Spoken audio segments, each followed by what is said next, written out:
Who are some of the best picks for the NFL awards this season? What's up, everybody? Welcome back to another video on the channel today. In today's video, I'm going to be going through some award picks for the upcoming NFL season. Now, these award picks aren't necessarily who I would predict to win these awards, but looking at the betting odds, I think that they have the most value. So, for example, Patrick Mahomes plus 600, a lot of people would pick Patrick Mahomes to win MVP this year. But at plus 600, it's really not good enough odds to put down some money on it. So I'm going to be finding you guys some of the best values for these award picks. And I want you to let me know if you agree or disagree with my logic down below. And before we get into it, if you guys want to see more betting content on the channel, make sure to subscribe. We're on the road to 500. We are this close. And if you guys want more videos just like this, I will make them for you. I do plan on doing a lot throughout the season. Again, I have the weekly series with Matt that I'm going to be doing. But if you guys want more videos just like this, make sure to let me know in the comments down below. But let's go ahead and get right into it. We're going to start with the big one, the one that everybody loves to talk about, MVP. As I said, everybody's going to pick Mahomes, but at plus 600, there's really not a lot of value there. But you know where there is some value is at plus 4,000, Geno Smith. Geno Smith at plus 4,000 to me is a really good value for MVP. Here's why. Geno Smith last year threw for 30 touchdowns, one of the biggest surprises in the NFL last year. And the Seahawks offense was legitimately really good. It was borderline top 10 unit. I think in this season, not only are the Seahawks as a team going to be better, which we all know contributes to the MVP votes, not only are the Seahawks team going to be better, but they also gave him the draft's best wide receiver.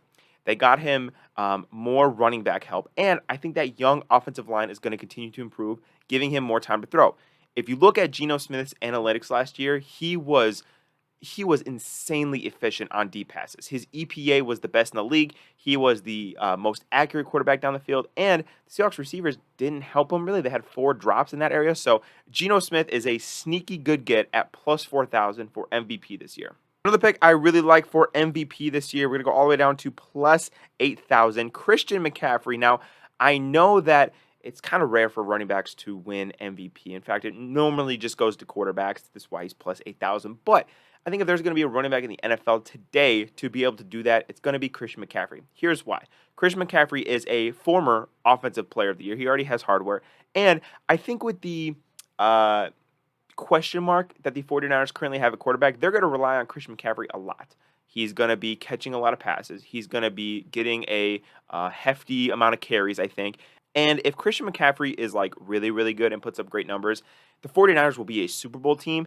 And if he is like the catalyst of a Super Bowl offense, I really do think he will get some votes. Now, again, is it likely to happen? Nothing's really likely to happen at plus 8,000 odds, but out of all the guys kind of in the lower range, I like Christian McCaffrey to win MVP. And next, this one is really ballsy. I will admit this one is very ballsy, but I would almost be willing to sprinkle a couple bucks on it just in the off chance that it happens. I'm talking about Tyreek Hill at plus 15,000. Now, to get the elephant out of the room, I understand that a wide receiver has never won MVP before. I get it. I get that it's never happened before. But what has also never happened before is a wide receiver eclipsing 2,000 yards. Now, why do I think Tyreek Hill can get 2,000 yards? Well, because with Tua Tagovailoa as his quarterback, Tyreek Hill has averaged 108 yards per game. You map that out to a full 17-game season. It's a little over 1,800, 1,900 yards-ish, right? If he can increase his yards per game by 10, we're talking about 118 yards per game, by 10, he can eclipse 2,000 yards. Now, like I said, no receiver has ever won MVP, but that's also because no receiver has ever eclipsed 2,000 yards. We've seen running backs eclipse 2,000 yards before. If Tyreek Hill can become the first 2,000-yard receiver, and the Dolphins could be a Super Bowl contender, why wouldn't Tyreek Hill get MVP votes? What would be stopping people from giving Tyreek Hill serious consideration to be the most valuable player in the league? Moving on to the Offensive Player of the Year award, give me Jalen Hurts at plus 3,000. Last year, if he didn't get hurt, I really do think that he could have had a serious shot at winning MVP of the entire league. This is a guy who is going to put up great numbers in the passing game, but he's also a very, very efficient runner. He is going to pad the stat sheet. And I think, again, we look at awards, we always look at some of the best teams in the NFL. I don't think there's any doubt that the Eagles are going to be one of the best teams in the NFL. He is going to be their leader and probably the main component on offense. I think that Jalen Hurts at plus 3,000 for Offensive Player of the Year is pretty generous, and I would definitely throw a little bit of money on this one. Next, I have two guys at plus 3,500 that I really, really like. That's going to be Josh Allen and Tony Pollard. Start with Josh Allen for a second. The Bills, again, we all think are going to be in the upper echelon of the NFL. And at this point, the Buffalo Bills have no running game, right? He is the entire offense. He is the quarterback and he is the running back, essentially, right? And as much as people want to hype up James Cook and everything like that, I just don't know if he is a workhorse running back that could get the Bills' rushing attack going. So that still leaves Josh Allen to make plays with his legs, to score, everything like that. The Bills' offense, I think, also got another weapon in Dalton Kincaid. Josh Allen has been, again, a top 3 or 4 quarterback in the NFL for several years now. What would stop him from being the best offensive player in the NFL? Basically, what Offensive Player of the Year has been in years past, it is like kind of the backup MVP award, if you think about it, right? And Josh Allen could, in my opinion, be the second best player in football next year. Obviously, whoever wins MVP will be above him. And then I think he has a shot to win Offensive Player of the Year.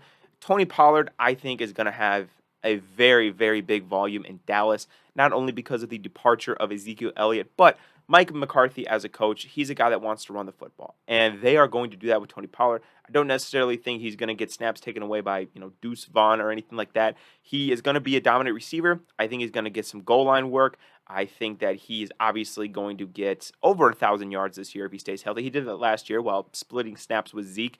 And I think at plus 3,500, if he puts up a season, a really, really, really dominant running back season, I think we're looking at a guy who could get some Offensive Player of the Year voting.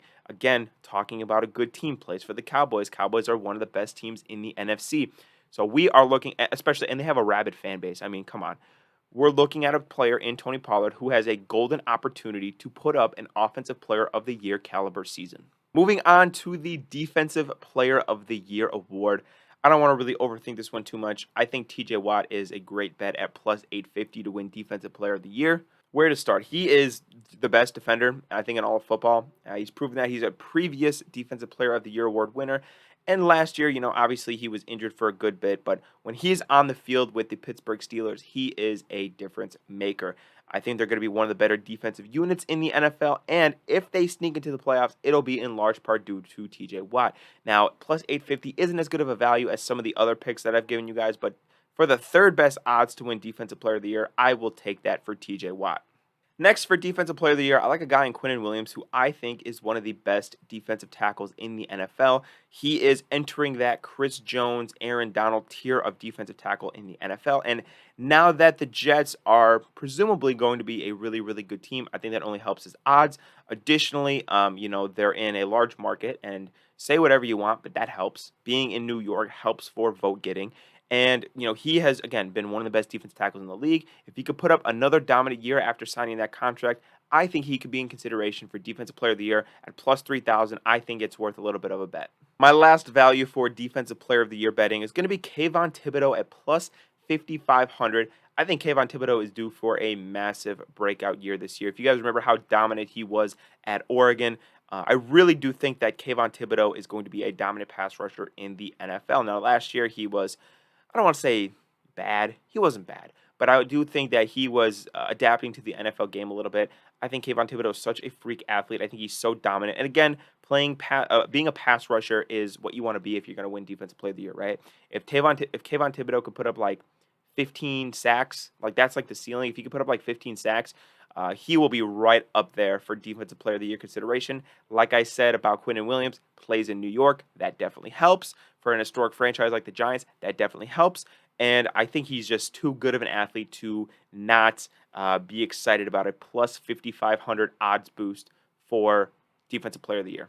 For Offensive Rookie of the Year, everybody's going to want to bet on Bijan Robinson. And at plus 275, that's just not a good enough value for me personally. But I do like another running back in this draft class, and that is Jahmyr Gibbs. The benefit that Jahmyr Gibbs has over Bijan Robinson is I think the Lions will be a better team. And again, that helps. Say whatever you want, right?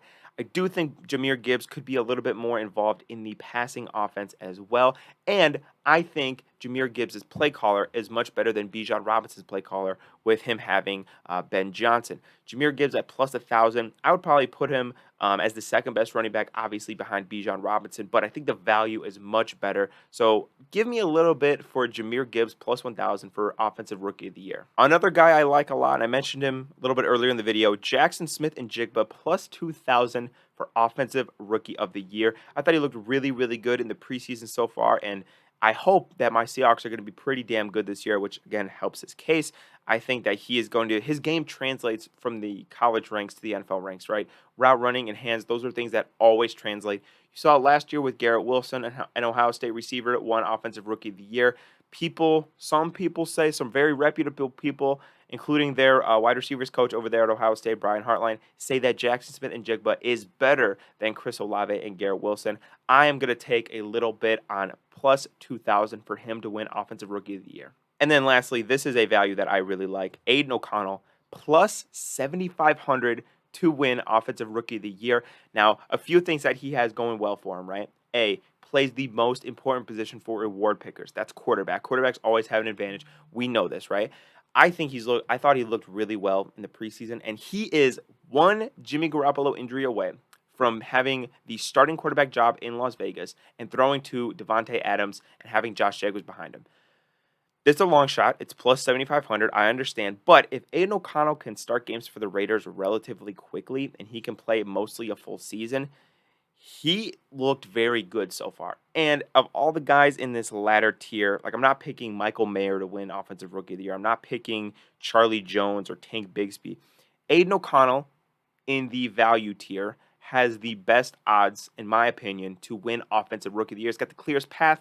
Again, he needs to start games early for the Raiders, and he needs to play like he's played in the preseason. If those two things happen, shit, he could win Offensive Rookie of the Year. For Defensive Rookie of the Year, I'm going to go with Christian Gonzalez. It's pretty cut and dry. Christian Gonzalez is one of the most athletically gifted corners, and he just went to Bill Belichick. That's pretty much all you need to know. He's got the third best odds behind Will Anderson and Jalen Carter, and I personally think that Christian Gonzalez is going to be a dominant corner pretty much from week one. Bill Belichick is going to mold this man into one of the best corners in the NFL, and I'm very confident that he will be very good very quickly. Plus 950 seems like not a great number, but I think it's a pretty good number to put some money on for Christian Gonzalez, Defensive Rookie of the Year. Another number that isn't great, but it just seems very plausible, Jalen Carter at plus 700 for Defensive Rookie of the Year.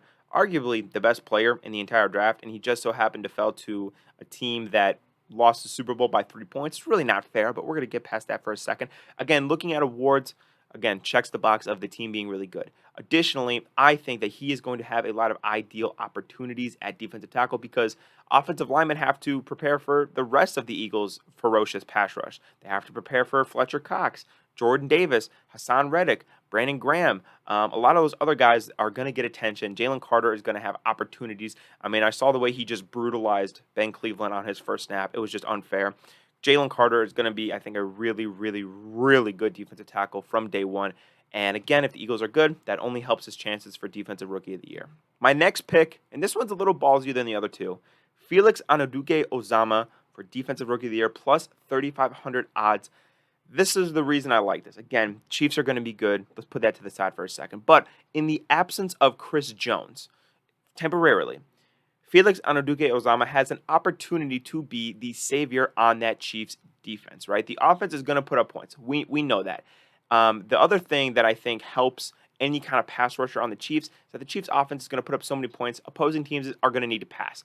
That means that D linemen like Felix can just pin their ears back, go get the quarterback. He's going to have a lot of opportunities for sacks this season, I believe. And again, if the Chiefs are really good and their defense is making plays, he could be in contention for Defensive Rookie of the Year. Going to our next category, we got Coach of the Year, and I love Doug Peterson at plus 2,000. I understand that the Jaguars were pretty good last year. I think they are about to take another step up in 2023.